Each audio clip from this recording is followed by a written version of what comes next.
আমার নাম মোহাম্মদ জনি মন্ডল। ওর সঙ্গে প্রথমে মানে ধস্তাধস্তির কারণে ওকে স্টেপ করা হয়। স্টেপ করার পরে ওকে আমরা গাড়িতে উঠাই দেওয়ার পরে যে যার মনে চলে যাওয়ার পরে এখন অস্ত্র নিয়ে এসে আমার বাসার সামনে রেখে দিই, বাথরুমে রেখে দিই। আর ফোন আছে আর কার্ড আছে, ওগুলা বিলের মধ্যে ফেলা রেখে দিছি। কোন বিলে? বনানী বিলে। তুমি দেখা দিতে পারবে? জি স্যার। আর মার্সেলে কোথায় সেটা? এটা কোম্পানির ইয়াতে আমবাগানি গেটে। সেটা দেখাইতে পারবা সে জায়গাটা? জি স্যার।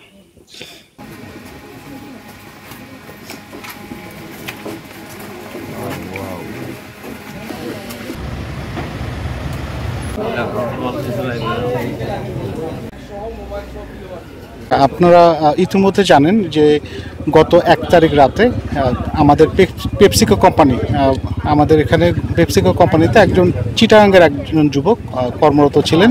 তাকে আসলে অজ্ঞাত ব্যক্তিরা তাকে আসলে হত্যা করে, আসলে তাকে আঘাত করে। পরবর্তীতে আহত অবস্থায় একজন রিক্সা চালক তাকে জিয়াউর রহমান মেডিকেল কলেজে ভর্তি করেন। আর এর মধ্যে তৎকালীন রাত বা 12:30, 2 তারিখ রাত 12:30টার সময় কর্তব্যরত চিকিৎসক তাকে মৃত ঘোষণা করেন। পরবর্তীতে আমরা এই বিষয়টি নজর আসে আমাদের 2 তারিখ দুপুর 2টার পরে আমাদের আসলে বিষয়টি কর্তৃপক্ষ আমাদেরকে জানান।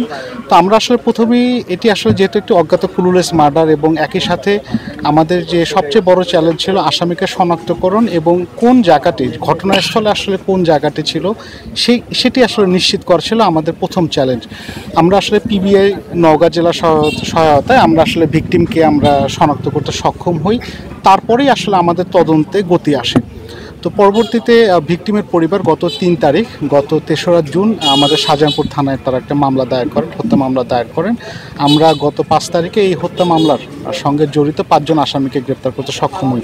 আপনারা ইতিমধ্যে দেখেছেন যে আমরা আজকে এবং বিজ্ঞ আদালত প্রত্যেক আসামিকে 5 দিনের জন্য পুলিশ রিমান্ড মঞ্জুর করেন।